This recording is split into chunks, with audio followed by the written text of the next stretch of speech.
जो सहाबी होता है उसको जन्नत का वादा है। ठीक हो गया। बाकी रहा मसला यजीद का हमसे कोई ताल्लुक नहीं, हमारा यजीद वाले मसले में नहीं है। लेकिन आपको एक जुमला कोई कहेगा और ये कहेगा कि देखो यजीद को हजरत मुआविया ने हुक्मरान लगाया था।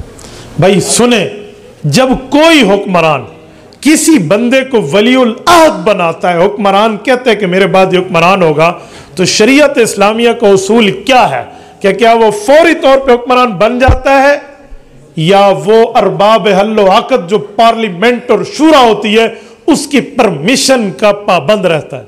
तो शरीयत कहती है कि जो अरबाब हल्लो अक़द है, जो उस वक़्त की पार्लियामेंट और शूरा है, जो उस वक़्त की इस्लामी काबीना है, जब तक उसकी तस्दीक नहीं होगी इसकी हैसियत सिर्फ तजवीज़ की होगी, हुक्मरान नहीं बन पाएगा।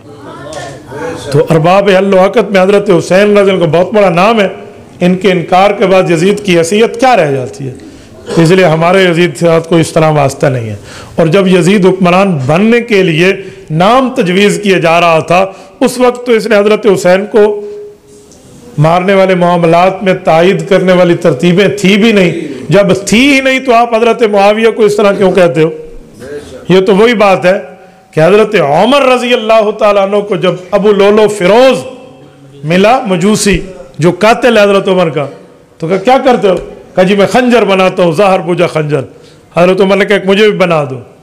तो उस जालिम ने कहा कि हाँ ऐसा बना के दूंगा कि दुनिया याद रखेगी। तो हज़रत उमर अपनी फिरासत से समझ गए कि इसने मुझे कत्ल की धमकी दी है। तो कुछ लोगों ने बैठे हुए कहा कि इसे फिर मार दें। कहा क्यों मारो, इसने तो अभी वो काम किया नहीं है, तो खाली कह कर गया। तो हज़रत उमर ने मारने से इनकार कर दिया। तो अगर आप यजीद पर इल्ज़ाम लगाते भी हो तो हज़रत रशीद अहमद गंगोई रहमतुल्लाह का लफ्ज़ है बसबब कत्ल के फासिक हुआ, कि हज़रत हुसैन की शहादत के बाद हम उसे फासिक फाजिर मान रहे हैं। वो तो कत्ल से पहले के मामला थे, उस वक्त तो शायद इसकी हालात ये नहीं थे जो आपने पेश किए हैं, इसलिए ये इल्ज़ाम हज़रत अमीर मुआविया पे नहीं आता। बाकी यजीद जाने उसका काम जाने, किसी बेटे की गलती बाप पर नहीं थोपी जा सकती। नूह अलैहिस्सलाम का बेटा जो है सावील अल जबल जो कह रहा है और वो हज़रत नूह के बेड़े में नहीं आया और वो दुश्मन के कैंप में रहा है, तो उसका इल्ज़ाम हज़रत नूह पर आएगा? नहीं आएगा।